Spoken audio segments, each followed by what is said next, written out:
go back 18 years and play football again. Do you still sort of have a kick about? Do you play with your kids?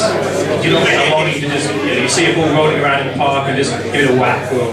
I do. Well, I have that longing big time. I mean, I really do, but I don't know, maybe I've got a little boy now. I've got a bit of an age gap between the eldest and the littlest, and so I've got 3 daughters and the little boy is 18 months, and I'm looking forward. We play in the house at the moment. We do have, he loves kicking football around, and I am looking forward to being able to go out and watching the sport. And I've got my nephew who's 5, I do play football with him, try and give him some stuff, but unfortunately what I can teach him how to kick players, not allowed to do anymore, so he won't be on the pitch very long, but no, I do miss that, and I do have the urge to get out. I miss the day-to-day. That's the best thing of being a player.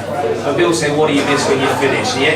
You miss the shouting, the crowds, of course you do, but I miss the day-to-day, and the camaraderie you have between all the people, your teammates, the staff, and everyone at staff. Even there's still stewards here today that have come up and shaken the hand, you know, that I haven't seen in many years. But I remember them, you know, that's how important they were at the time, because this is a family club.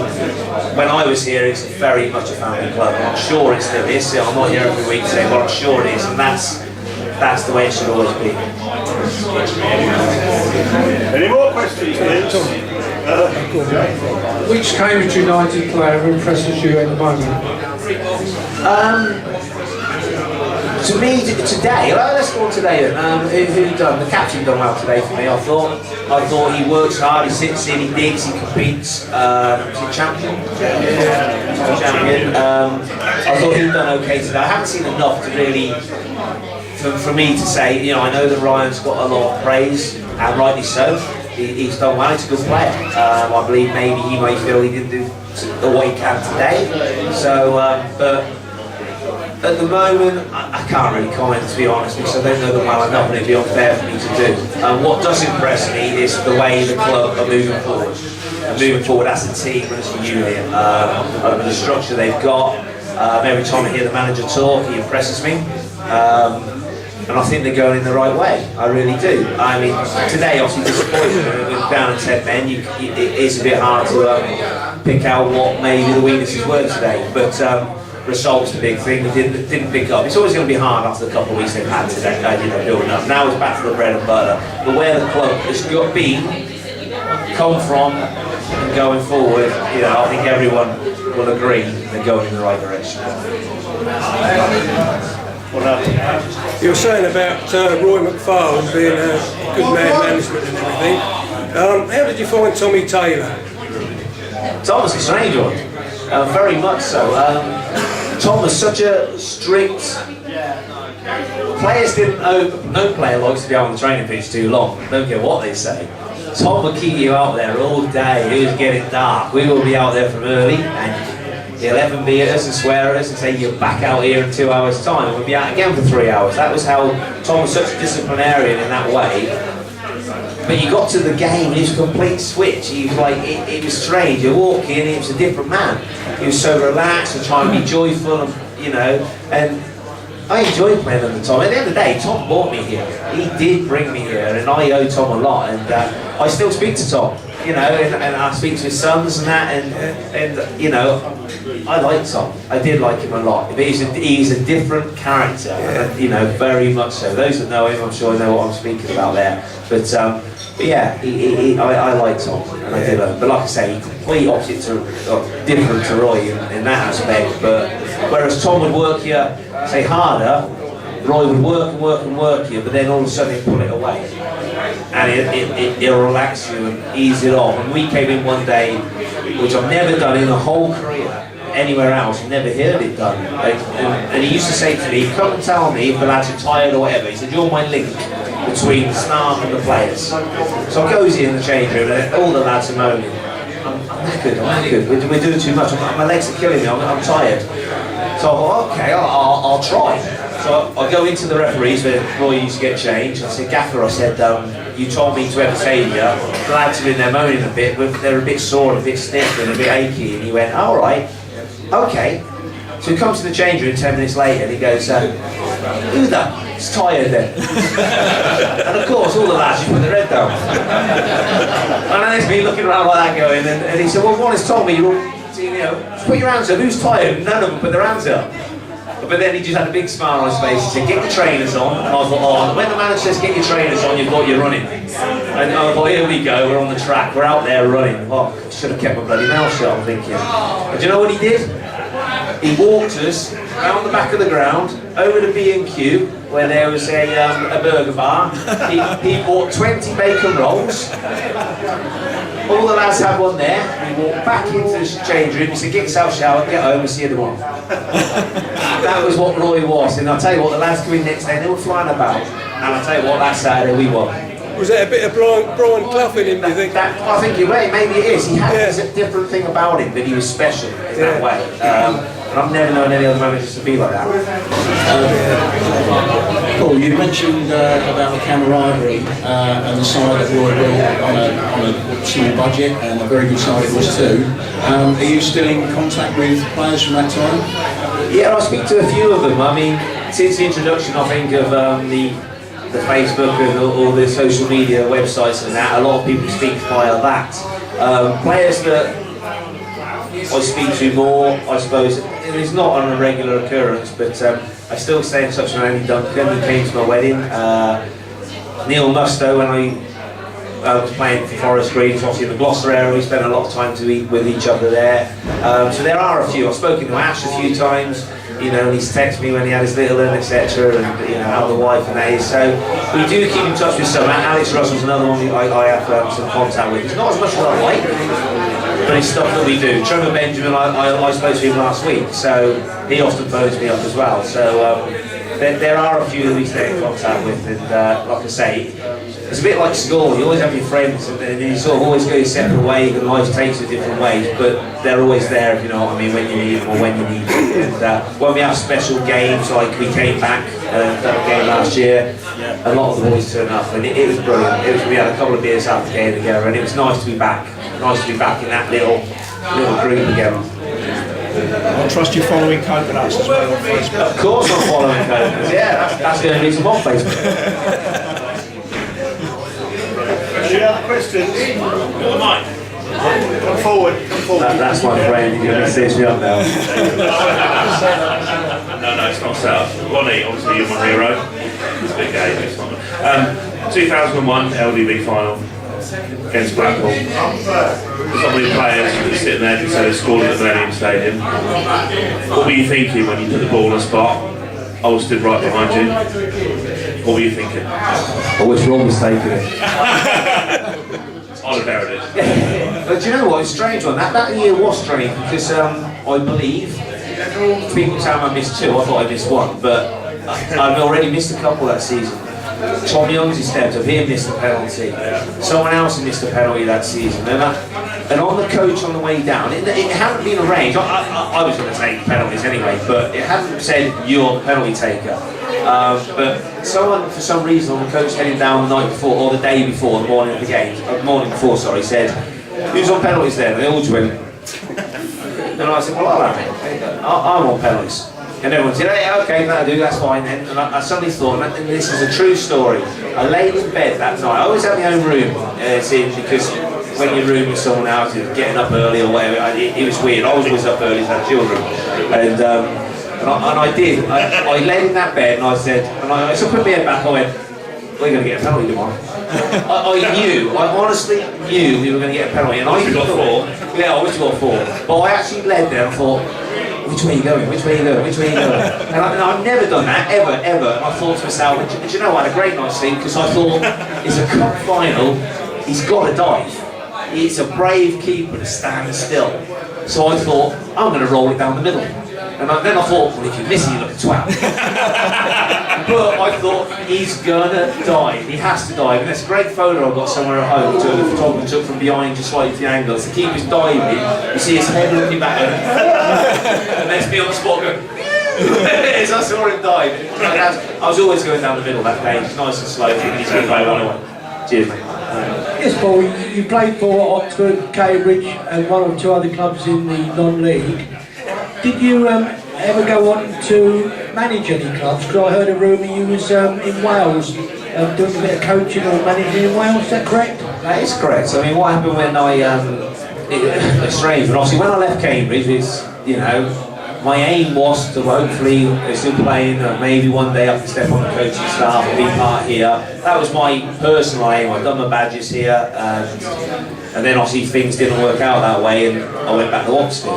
They came in, so I was told to go and play Roxford. So I went back there, and after the first season, I had 2 years, I got on another year, and Ramon Diaz, the Argentinian international, came in.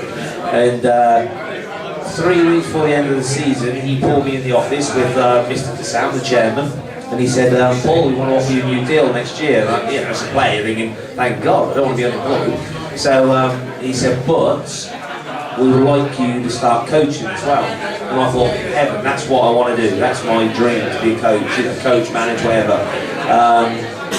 As football always inspires, a week later, he was no longer in the job.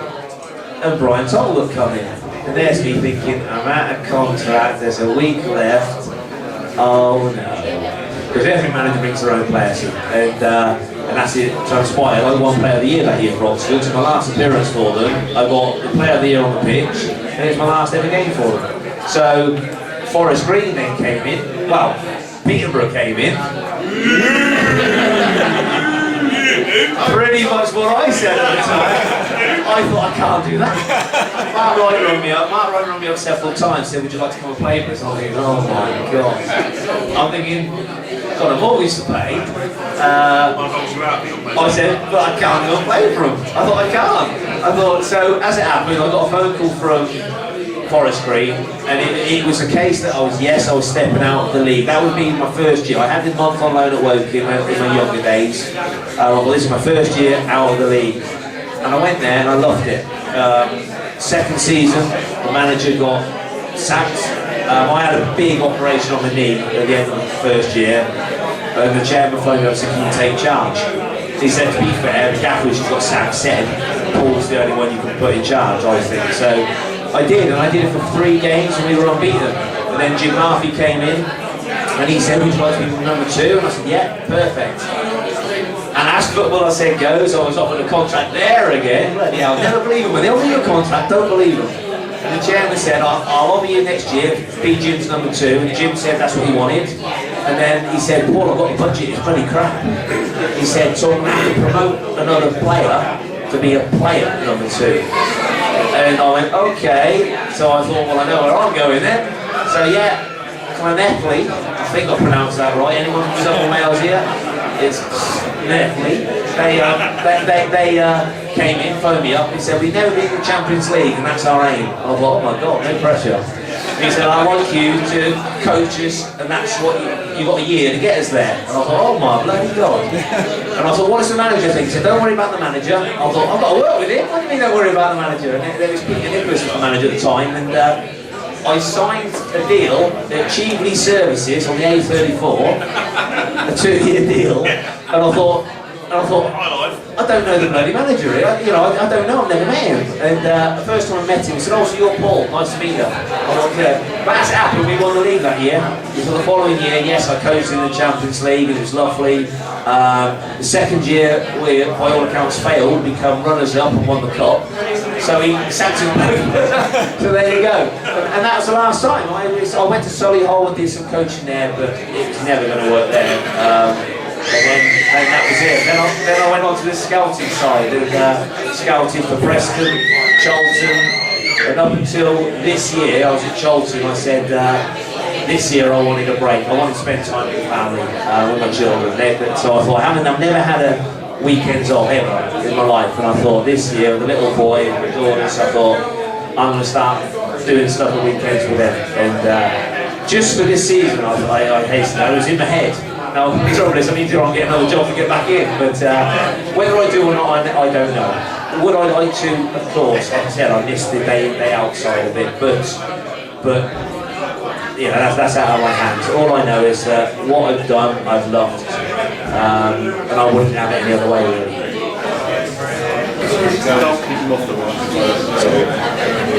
What was it like whenever you played against United when you left? Did you still want to win the game, or not quite so much against the U's? Do you know what? It was I played. Well, I remember a couple of games, and I was very. The first year we played for Oxford back here, I think I was a little bit bitter really still. To be honest, I think I was a little bit. I thought I wasn't happy, and I remember in the Oxford dressing room. At half time, I pinned one of the lads against the room. He pulled out a tackle, and I said to him prior to going out, I said, I don't care when you do it today, we do not pull out. If any player pulls out a tackle, I'm not happy. So I was really, really up for the game there, and I think we drew. So after the game, I thought, well, okay, I'm happy, we drew. I didn't lose, and Cambridge didn't lose, so I was happy. But the next time I played against Cambridge was first game when Cambridge fell out of the league for Forest Green. Where Forest Green won 1-0. I put Scott Rendell through and Scotty scored. Yeah. So that was my first ever other experience. But yeah, when I play a game, you play to win. Doesn't matter who you are or what you are. But afterwards, I always said, I want to win those games that maybe Cambridge win the rest. So that was it. But I had the same scenario playing for Cambridge against Oxford. I scored the goal out here that put Oxford down. And so and I was delighted with it. It was the 89th minute, and I'll never forget that one. And I put Oxford down, so I did get a bit of grief and went back to Oxford for that. Yeah.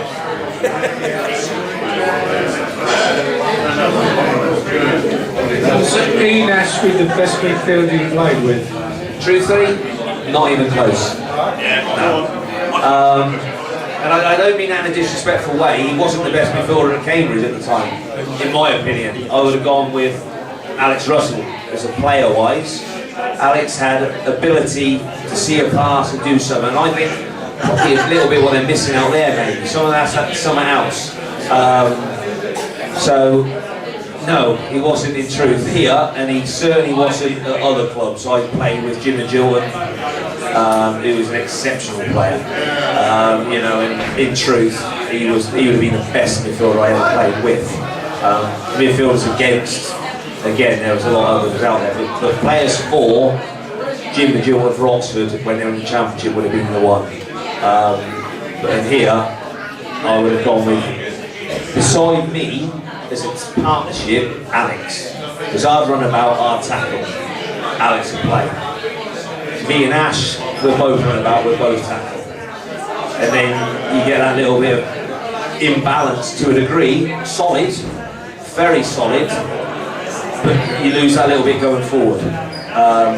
So yeah, I would have to say here, my best midfield partner, only if I played more years with him would be Alex. But Michael Hyde had the ability as well. When I played with Michael, what a great player, what a great ability. So that was another one I played with here. So no, I don't know if that's what you wanted to hear. I'm only going to be honest. And like I said to you, what Ash did in his career once he left. No, it's not really. Telling you that's his dad, I shouldn't say. But no, I'm only going to be honest with it, and that was it. So that would be my way forward. And Ash is a very, very, very good player. When he went to Hull, what he'd done, fantastic. No one can take that away from him. That was Hull. That wasn't Cambridge. What he went on to achieve. Exactly. But then you can say the same with Micah, Danny Grant. I'm talking about Cambridge midfielders when they were here wearing the shirt. Ash was a Roy Italia, 3rd/4th choice midfielder here at that time. And Roy brought him into the club, and Roy gave him his Premier League debut for Derby. So that's how highly Roy thought of him. And he is a very, very good player. And I'm not saying he's not, but for me to play with someone, you ask me was he the best midfielder I played with?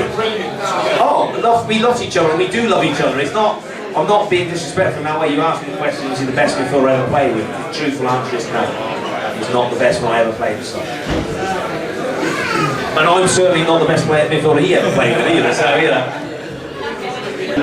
You said about you enjoy spending time with your family now, weekends off, which is great, obviously. A couple of questions really. I presume you still watch quite a bit of football.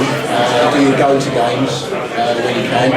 And where do you see yourself, once you've had your family time, do you see yourself coming back into the game? And if so, in what respect? Do I see myself? Well, I would like to believe I'll get back in the game. I haven't been to any. This is my first live game since the playoff final at Wembley, and that was my choice. I've been invited back to games, but I said no. You know, the Man United game I was going to come to, but he moved it on a Friday, and it happened to be Emily's 15th birthday, and we'd already arranged to go out for a meal. And that was more important than me at the time. Yeah, Jess, to be fair, Jess rang me up and said, would you like to come? And I said, thank you very, very much, but I can't. I said, but I am going to come on the Wycombe game. That's, you know, he said, oh, brilliant, we'll meet up there. Oxford, because I was scout myself, I've had several years scouting now at championship clubs, and you watch them 3 games a week, but I haven't this season done it. But Oxford then rang me and said, oh, you've left Charlton. I said, yeah. And they said, we're setting up a new scouting system, would you like? And I said, not this season, no. I said, if you want to help, and you want me to do your game, not a problem.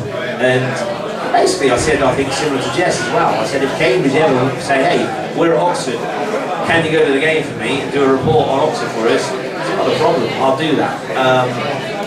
But when the time comes, and if someone phones me up maybe next season, maybe, are you interested in doing this? It'd be something I will consider, yes. Be ashamed not to. Be ashamed not to. I believe I've got things to offer the game still. You know, I've not been out of it that long, but their decisions are not on me. But then whoever's in charge, or whoever's scouting, or whoever's doing that, they have things to offer the club in the same. So, you know, it's just at a certain time, a certain thing, and see how it goes. Any more?